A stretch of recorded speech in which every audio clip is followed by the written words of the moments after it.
Hola a todos, buenas tardes. Soy la doctora Yesenia Guerrero Corrales, médico pediatra neonatólogo. Cursé la especialidad de pediatría en el Instituto Mexicano del Seguro Social en la unidad de médica de alta especialidad número 25 en Monterrey, Nuevo León, y la subespecialidad en neonatología en el Instituto Nacional de Perinatología Isidro Espinosa de los Reyes. El día de hoy vamos a hablar de enfermedades exantemáticas y su detección oportuna.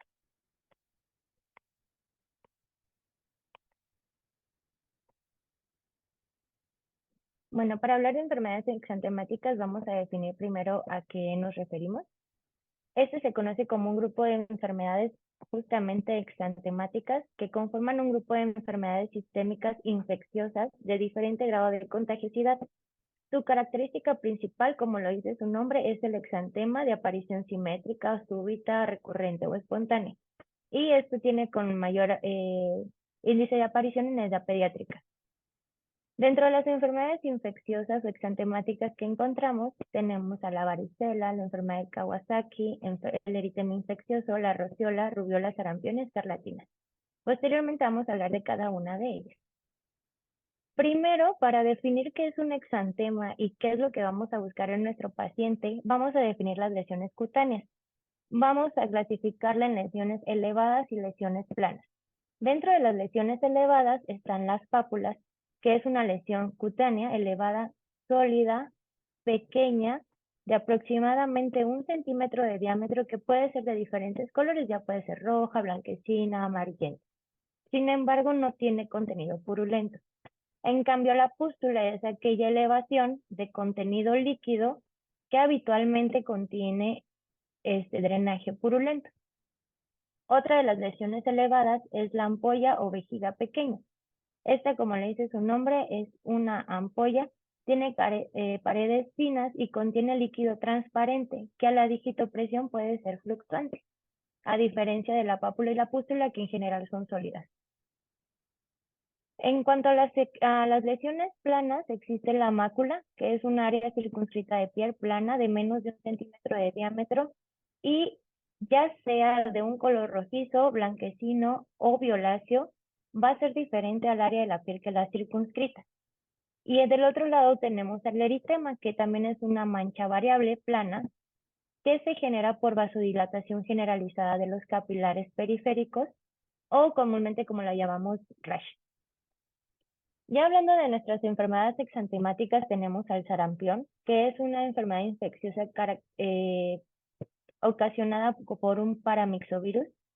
Su transmisión data de 4 días antes de la aparición del exantema hasta 5 días después. Tenemos que tener en claro que prácticamente todas las enfermedades exantemáticas tienen malestar general, rinorrea, conjuntivitis y tos seca. Sin embargo, hay signos patognomónicos que nos caracterizan a cada una de estas lesiones exantemáticas y yo creo y considero que son los que tenemos que tener mayormente en cuenta porque son los que nos van a determinar entre una u otra lesión, ya que su aparición en casi la mayoría son muy similares. Entonces, en el sarampión estamos hablando de fiebres muy altas, de fiebre mayor a 39 grados, que también nos puede tener como complicaciones con crisis convulsivas febriles. Dentro de estos signos patognomónicos que les mencionaba están las manchas de Koplik, que es un eritema blanquecino azulado sobre la mucosa bucal.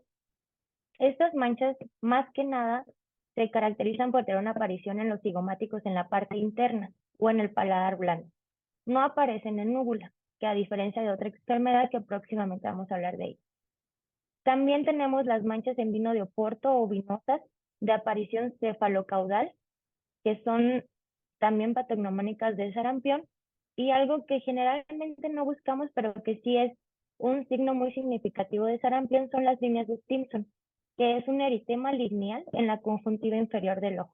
Y esto prácticamente el 100% de los pacientes que tienen sarampión lo tienen. En cuanto al diagnóstico, es meramente clínico, sin embargo, en aquellos pacientes en los que nos queda la duda o hay lesiones complicadas o hay enfermedades de evolución insidiosa, podemos tener la determinación de IgM o PCR específica para sarampión. También tenemos a la mano lo que podemos tener en nuestras clínicas es un exudado faríngeo, en la cual vamos a ver células de Wernicke-Finkelday, que son células de macrófagos multinucleados, en las cuales pues son signos clínicos anatomopatológicos de esta enfermedad. Estas células también las podemos encontrar en ganglios linfáticos, pero ese abordaje invasivo solo lo vamos a hacer cuando tenemos las complicaciones que próximamente les voy a mencionar. Podemos tener como complicaciones otitis media aguda, que no tiene una resolución con el tratamiento habitual, o laringotraqueobronquitis o neumonía severa. Dentro de las complicaciones más severas está la panencefalitis esclerosante subaguda, que es una aparición, que tiene una aparición insidiosa de origen, pues como lo dice su enfermedad, subaguda. No va a aparecer en los primeros días del inicio de la enfermedad ni en los meses. Generalmente se desarrolla a partir de 6 semanas a 6 meses de la aparición del sarampión y se determina con alteraciones en el neurodesarrollo o en el aprendizaje en el niño. Y también podemos tener ya una de aparición aguda, la encefalitis, que esto más que nada uno de los signos principales para detectarla sería fiebre incontrolable o que no tenemos un origen aparente. Y no estamos hablando de fiebre de origen oscuro, simplemente tenemos el antecedente de sarampión y podemos determinar que esa fiebre puede ser por algún dato neurológico y no necesariamente tienen que haber datos físicos, motores, en el paciente para determinar que esa fiebre puede ser por una encefalitis. Entonces, es decir, tenemos que tener muy en claro que puede ser un diagnóstico agregado a nuestro sarampión. El tratamiento, pues no tenemos un tratamiento fijo, sin embargo, se ha visto una disminución de los síntomas y o de las secuelas. Cuando administramos vitamina A, la vitamina A la podemos dar de 200,000 unidades en mayores de 1 año y a 100,000 unidades en menores de 1 año. Esto es vía oral. Hay presentaciones IV, pero no las tenemos en México. Y pues lo que aquí nos queda es la presentación vía oral en gotitas. En cuanto a la profilaxis, pues sabemos que nuestras vacunas del SRP a los 12 meses y 7 años de edad, que sería el refuerzo. Ahora, cambiando de enfermedad exantemática, vamos a hablar de escarlatina, que está dada por un estreptococo beta hemolítico del grupo A. El cuadro clínico es fiebre elevada mayor a 39 grados centígrados y eso es causado por una exotoxina pirógena. Una de los cuadros clínicos o de las apariciones que tenemos en diferencia de que el malestar general, la rinorrea, la conjuntivitis, es que nos va a causar mucha odinofagia, porque generalmente todo viene de enfermedades faríngeas. En el día 1 o 2 de la aparición de la fiebre vamos a tener lengua en fresa o manchas de Forsheimer. Las manchas de Forsheimer, a diferencia de las que hablamos previamente, se diferencian que son maculopápulas eritematosas solo en paladar blanco. En el día 4 o 5 vamos a tener el triángulo de Filato, que tenemos la característica en esta enfermedad que vamos a tener eritema violáceo en ambas mejillas, pero se va a respetar el ángulo nasogeniano, que es en esta región, y el ángulo y el ángulo nasolabial. En cuanto a los 4 o 5 días, una vez de aparecida la lengua en fresa, vamos a tener vasodilatación más progresiva y por eso vamos a tener la lengua frambuesada. Y en el día 6 van a aparecer las líneas de Pastia, que son lesiones eritematosas en líneas en los pliegues, ya sea en codos, axilas, ingles, rodillas, en la parte posterior de las rodillas. Y estas lesiones van a tener la característica que van a desaparecer con la digitopresión, pero van a volver a reaparecer. Lo que sí es que son lesiones muy pruriginosas y que le causan muchas molestias a los niños. Otra de las características es que ya cuando el cuadro prodrómico de esta enfermedad está pasando, vamos a tener descamación gruesa en colgajos en guante. Y esto va a ser proporcional al grado de fiebre que hubo en nuestro bebé o los días que hubo de la aparición de la fiebre. La aparición, pues como lo mencioné, va a ser cefalocaudal y es un exantema maculopapular. En cuanto al diagnóstico, pues vamos a tener el antecedente de una faringitis o una infección dérmica. Y aquí lo único que nos recomiendan es un exudado faríngeo, pero el hecho de realizarlo o no nos determina que realmente estamos hablando de esta enfermedad. Si tenemos los los signos que previamente mencionamos, no es necesario un exudado faríngeo, ya que puede dar falsos positivos. En cuanto al tratamiento es de aplicación sencilla, estamos hablando de penicilina besantínica en dosis única, y las dosis son las dosis estándar para niños de menores de 27 kilos, que son 600,000 unidades, o en mayores de 27 kilos, que son 1,200,000 unidades. En caso de alergia a la penicilina, pues podemos empezar con macrólidos, podemos dar acitromicina. Esta ya la repartiremos en una dosis de 20 miligramos por kilo día cada 12 horas por 3 días. O cefalexina, que sería bioral también, 40 miligramos kilo día, o cefadroxilo, lo que tengamos en nuestra unidad. En caso de resistencia a macrólidos, está indicado dar clindamicina, que serían 20 miligramos kilo día, bioral cada 8 horas por 7 días. Ahora, hablando de las complicaciones. Las complicaciones, pues, más importantes serían las glomerulonefritis o fiebre reumática. Esto da por serología y anticuerpos cruzados contra el estreptococo del grupo B, y vamos a hacer que la glomerulonefritis va a ser secundaria a infecciones faríngeas o infecciones de la piel en su mayoría, y la fiebre reumática va a estar más asociada a infecciones faríngeas. Entonces hay que tener mucha precaución cuando tengamos un paciente con estreptococo. Tenemos que buscar intencionadamente datos de glomerulonefritis o de fiebre reumática. Entonces tenemos que realizar como cribado algún ego si se da alguna complicación de este estilo. En cuanto al aislamiento, pues solo sería un día después de la aplicación de la penicilina benzatínica. Hablando ahora de rubiola, vamos a hablar solo de rubiola como enfermedad exantemática, no como rubiola congénita. Esta es una enfermedad causada por un togavirus.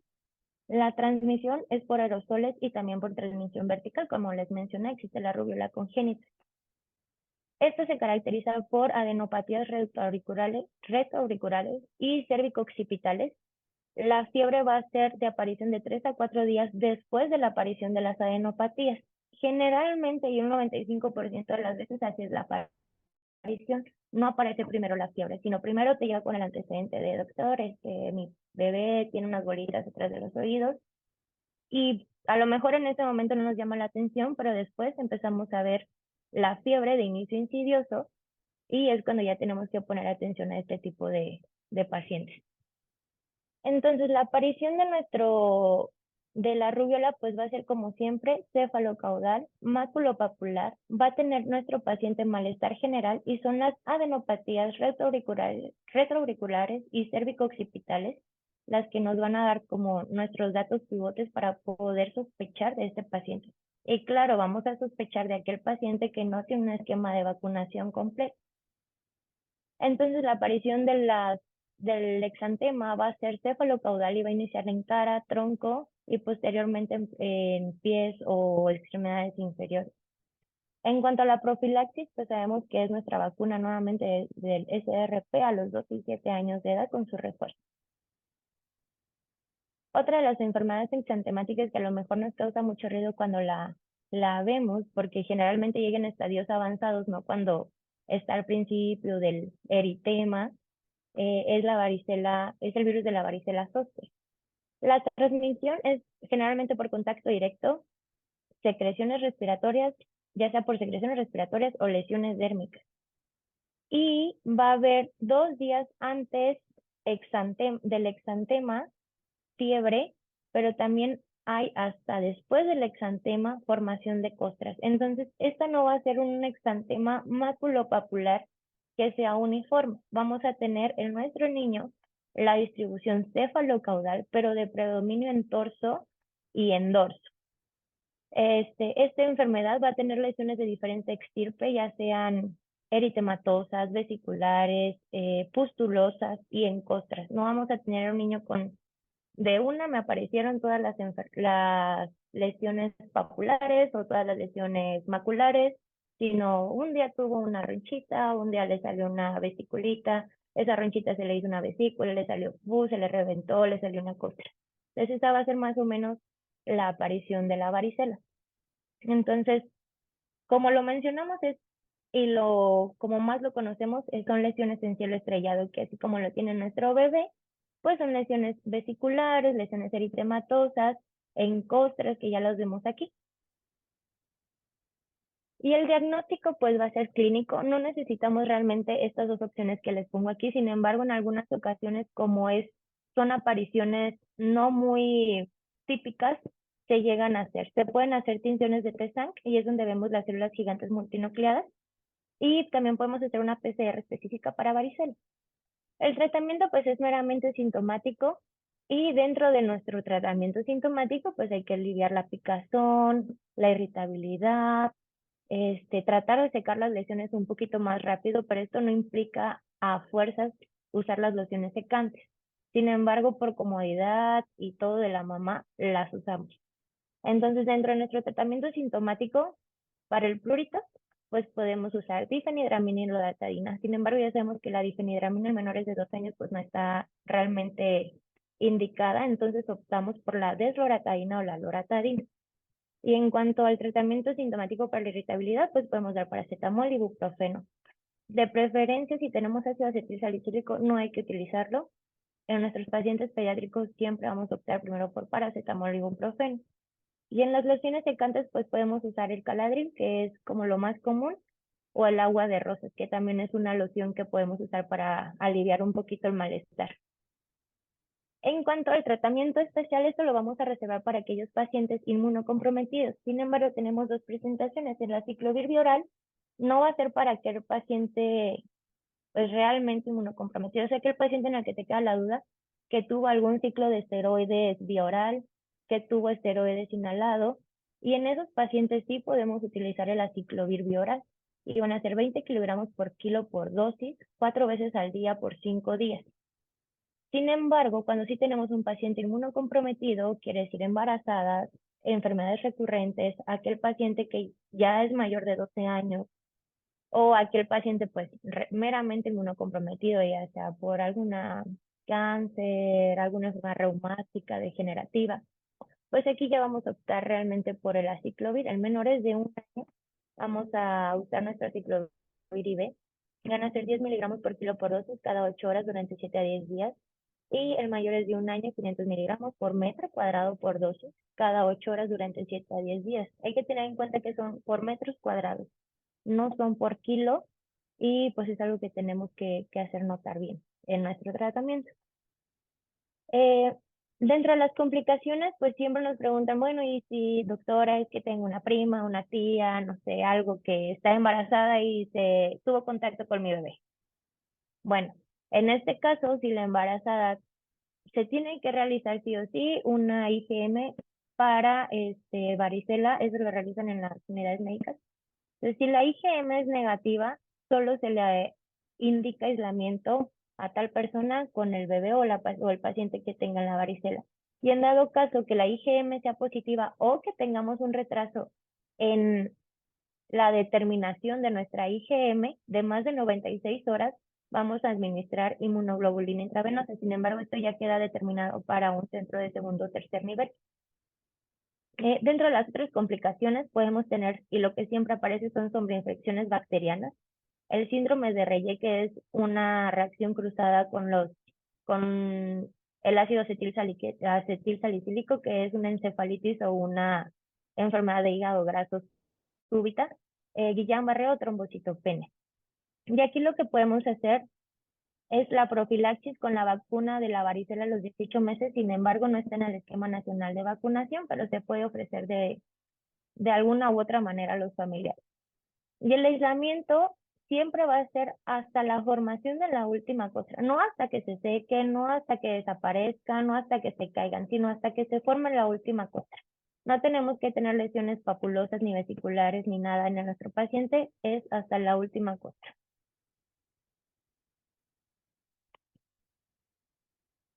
Y hablando del eritema infeccioso, este ya es causado por un parvovirus B19. El cuadro, como prácticamente todo lo que hemos hablado, rinorrea, dolor faríngeo, fiebre. Aquí la fiebre no va a ser de alta intensidad, va a ser de baja intensidad. Y algo muy significativo en nuestra enfermedad va a ser el signo de la mejilla abofeteada. Lo principal es que nuestro paciente va a tener eritema súbito de aparición en ambos cigomáticos, y es muy característico ver este tipo de pacientes es lo único que tienen en algunas ocasiones y posteriormente empiezan a aparecer las lesiones cefalocaudales.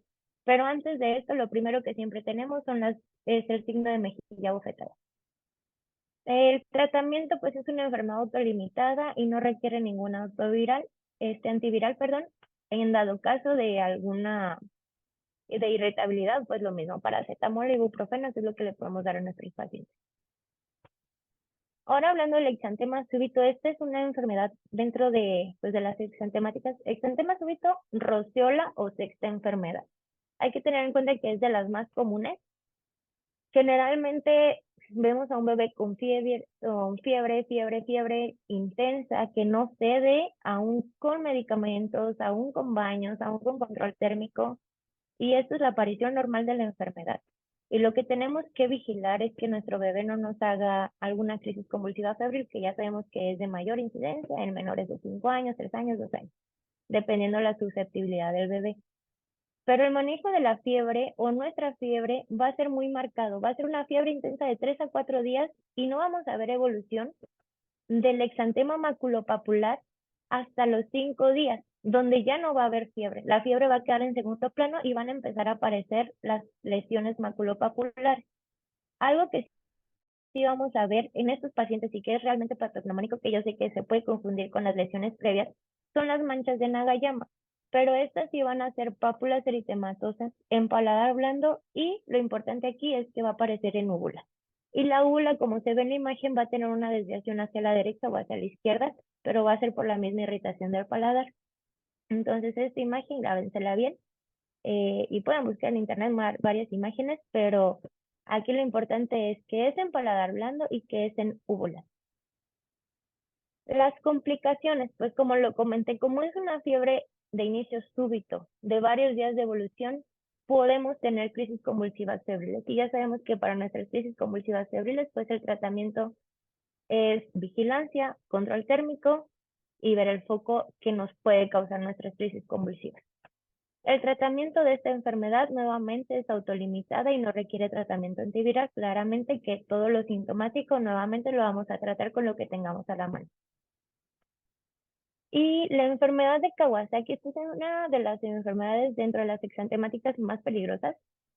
Es una vasculitis que todavía no sabemos con qué el origen ciertamente.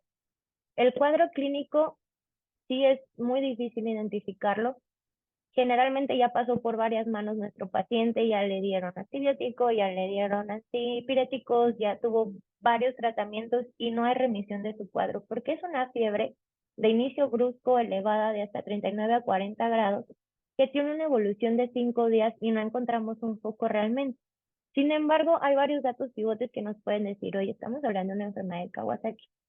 ¿Por qué? Porque vamos a tener una inyección conjuntival bilateral. Quiere decir que es una conjuntivitis meramente, pero no vamos a ver secreción purulenta, no vamos a ver secreciones que el lagrimeo o algún trastorno en la visión en ese momento.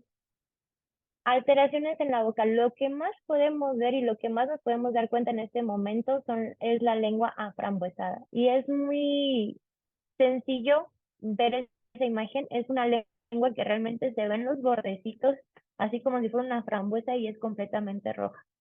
Y también podemos ver las grietas en labios que se pueden ver como fuegos. Las alteraciones de pies y manos, lo más significativo es la descamación menguante. Meramente se ve como a partir de la muñeca se empieza a descamar la mano de nuestro niño y esto puede ser también por la fiebre alta. Otra cosa es el edema duro de palmas y plantas de los pies y el eritema palmoplantar, que de esto viene la descamación en guante. Y sigue siendo una enfermedad exantemática, entonces vamos a ver exantema maculopapular polimorfo, perdón. Esto más que nada va a aparecer en los niños, en los lactantes, en la región del pene. Y algo muy importante son las adenopatías cervicales unilaterales, que son, aquí sí hay que tener en cuenta que son unilaterales.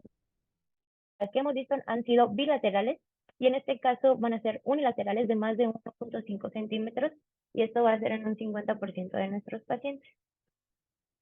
Entonces son, como les mencioné, los labios rojos fisurados, la lengua en fresa y la inyección conjuntival bilateral. La descamación en guante pues es sencilla verla, es como al resistor en la mano te lo quitas, así se ve la descamación en guante. Dentro de nuestro diagnóstico, tienes que tener 4, me regresaría un poco, 4 de estos 5 criterios. El hecho de que no completes 4 de los 5 no te descarta una enfermedad de Kawasaki, pero estamos hablando de otra enfermedad que ahorita lo vamos a retomar. Entonces, nuestro dato principal es la fiebre de 5 días de aparición elevada.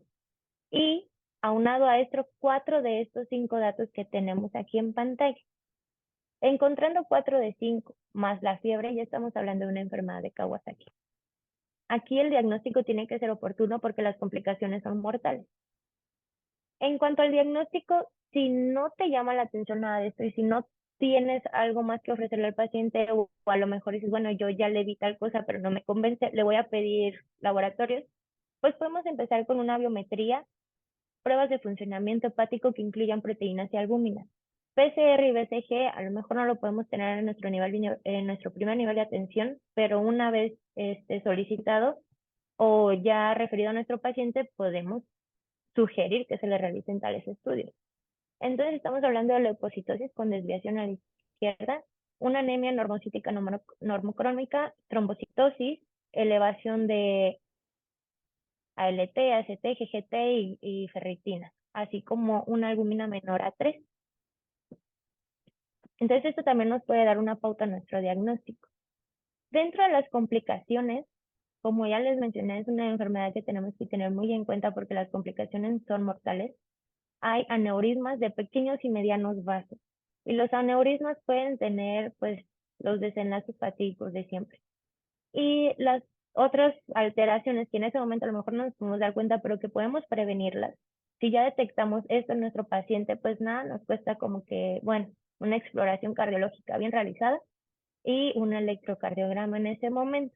Y podemos demostrar en ese momento alteraciones en el ritmo cardíaco, que en su mayoría van a ser taquiarritmias, y shunts de arteriovenosos de grandes vasos. Quiere decir que puede haber conducto arterioso permeable, bueno, en este caso persistente, o puede haber alguna alteración en cuanto a los shunts bidireccionales, ya sea de izquierda a derecha, derecha a izquierda. En cuanto al tratamiento, lo que podemos hacer cuando nos llega nuestro primer nivel de atención es iniciar, si ya detectamos esto, y aunque nos quede duda, es preferible iniciar nuestro tratamiento con ácido acetil salicílico, que en este caso serían dosis altas. Las dosis altas las podemos llevar desde 30, 50 hasta máximo 100 miligramos por kilo por día cada 6 horas. Junto a esto, pues, como protector gástrico, omeprazol 1 miligramo kilo dosis cada 24 horas. Y ya el tratamiento específico es la inmunoglobulina. Sin embargo, pues esto no lo sabemos que no lo tenemos en el primer nivel de atención. Tenemos que hacer referencia a un segundo o tercer centro de atención para que se le dé tratamiento oportuno, ya que el tratamiento con inmunoglobulina nos disminuye el porcentaje de aparición de aneurismas en un hasta 30-50% de los casos si se aplica de manera oportuna entre los 3 o 5 días, tercer a quinto día de aparición de la fiebre. Tenemos también el tratamiento con metilprednisolona, pero esto ya es en casos resistentes o en caso en que la inmunoglobulina no haya funcionado. También podemos aquí, aparte de la metilprednisolona, hay tratamiento con ciclosporina, pero eso ya se vería en casos muy especiales. Probablemente pueden llegar pacientes que tuvieron enfermedad de Kawasaki, llegan a su consulta y a lo mejor se quedaron parados en algún esquema de vacunación, pero aquí es importante señalar que no vamos a dar vacunas de virus vivos atenuados hasta 11 meses posteriores a la última aplicación de la inmunoglobulina. Ahora, como les mencioné, si no cumplimos 4 de los 5 criterios, pero tenemos de 2 a 3 criterios de los que ya hayamos visto, la descamación en guante, la lengua frambuesada, la inyección conjuntival, esto se le llama enfermedad de Kawasaki incompleta. Eso se presenta hasta en un 10 a 15% de los niños y más que nada en los lactantes. Entonces aquí hay un pequeño diagrama en el que menciona que la enfermedad de Kawasaki incompleta, pues tenemos que descartar otras patologías. Ya vimos que la fiebre de 5 días, 2 a 3 criterios, que no tiene una explicación. Entonces aquí lo que nos pauta es, bueno, vamos a hacer una PCR o una BCG y aunado a esto vamos a ver, bueno, si la PCR y los lactantes de fase aguda están negativos, entonces vamos a buscarle por otro lado. En dado caso que la analítica con nuestros lactantes de fase aguda estén elevados, entonces hasta aquí sí ya nos está diciendo, oye, si es una enfermedad de Kawasaki incompleto, trátalo como lo tienes que tratar hasta este momento, que sería nuestro ácido acetilsalicílico el omeprazol y envíalo a un centro de referencia de tercer nivel. Y si aún así te queda la duda, tienes la oportunidad de tomar nuevamente tu biometría hemática y tus pruebas de funcionamiento hepático. Y como les mencioné, si ya estamos ahí, pues bueno, nada, nos cuesta hacer un ecocardiograma, que hasta eso también puede mejorar el pronóstico de vida de nuestro paciente porque nos puede llevar una referencia más oportuna. Y bueno, ya para finalizar, estos algoritmos los tomé de la Asociación Española de Pediatría. Es un cuadro básico en el que nos dice, sí, no, tal vez quizá, bueno, yo tengo esta cosa, yo tengo esto, bueno, ¿para dónde me voy? Entonces estamos hablando de exantemas eritematomaculopapulosos, aquí lo mencionan así, con síntomas sistémicos o no sistémicos. Bueno, si mi paciente tiene síntomas sistémicos, ya me voy a nuestro cuadrito. Sí, síntomas, guías, fiebre sin foco, bueno, pues como que no parece ninguna enfermedad, ¿no? Fiebre sin foco, o sea, sí, ya llevo 5 días con fiebre y luego tengo signos de gravedad, oye, pues sí, ¿no? Y aquí me aparece Kawasaki incompleto. Si nuestro paciente síntomas guías, síntomas sistémicos, tiene un test para estreptococo del grupo B, bueno, entonces si es positivo, estamos hablando de una escarlatina. Eh, y ya, aquí nos va determinando específicamente en qué enfermedades podemos pensar. Y se me hace un cuadro muy, muy bueno y que de aquí nos podemos basar y ya si no te cabe ninguna, bueno, aquí tenemos otro cuadro. Este lo tomé en la guía de práctica clínica y empezamos con un exantema vesicular, como ya lo definimos previamente. El líquido es claro, bueno, si es un líquido claro o es pustuloso y ya nos da, bueno, entonces puede ser un virus de la varicela zoster o puede ser un herpes, sarampión si nuestro exantema es maculopapular y así. Entonces estos cuadros a mí se me hacen muy interesantes y espero que les sirvan. Y en esta ocasión es todo de mi parte y gracias por su atención.